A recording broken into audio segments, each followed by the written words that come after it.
नशर अफरोज़ मां रिपोर्ट कयो आहे ज़ाहिद हुसैन खोखर अॼु पेटे अलिफ टाउन तालुको नशर अफरोज़ ऐं तालुको भिरिया जे अॻवाणनि चीफ मॉनिटरिंग ऑफिसर ऐं ADC 1 सां संदन ऑफिस में उस्तादनि खे पेश ईंदड़ मसइलनि बाबति तफ़सीली मुलाक़ात कई। मुलाक़ात दौरान वफ़द तालीम उस्तादनि सां बायोमेट्रिक टीमुनि पारां थींदड़ नाइंसाफ़ियुनि जी निशानदही कई।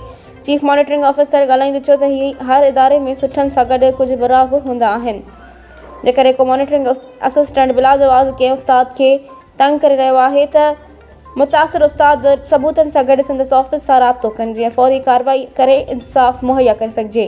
वफ़द में शामिल अॻवाणनि चयो त तालीम जी बहितरी में सुधारे लाइ इदारे सां हर मुमकिन सहकार जारी रखियो वेंदो ऐं इदारे अंदरि मौजूदु कारियुनि रिढियुनि खे वाइखो कयो वेंदो। मुलाक़ात में सिटी सदर इलियास मेमण, नायब सदर नूरुद्दीन पंवर, तालुके सदर नशर अफरोज़, अमजद फुल, सीनियर नायब सदर आमिर खोखर ऐं ॿियनि उहिदेदारनि शिरकत कई।